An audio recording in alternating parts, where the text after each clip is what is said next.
My visit marks a pivotal moment in our efforts to continuously deepen bilateral relations and explore avenues for enhanced cooperation with Germany and the Czech Republic and indeed the world. Pagpapalakas sa kooperasyon, ito ang pangunahing pakay ng pagbisita ni Pangulong Ferdinand Marcos Jr. sa Germany at Czech Republic.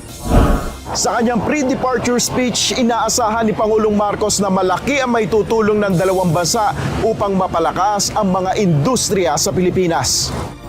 Ayon kay Pangulong Marcos, malaki ang maitutulong ng Germany sa pagsusulong ng renewable energy sa bansa at sa iba pang mahalagang sektor.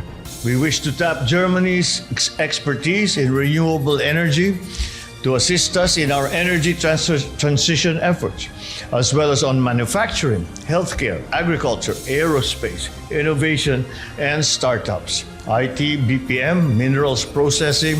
Naniniwala rin ang Pangulo na may maiaambag ang Czech Republic sa agrikultura at automotive industry ng Pilipinas. Ilang kasunduan rin ang inaasahang malalagdaan ng Pilipinas sa nasabing European countries. For Germany, the joint declaration of intent on strengthening maritime cooperation and the cooperation program between the Technical Education and Skills Development Authority or TESDA and the Federal Institute for Vocational Educational and Training will be signed.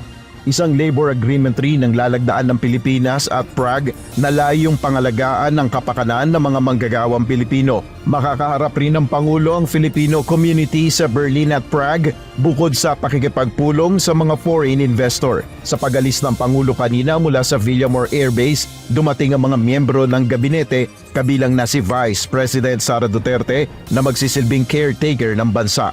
Nel Maribuho, UNTV News and Rescue. Diyos ang aming sandigan, serbisyo publiko ang aming pinahalagahan.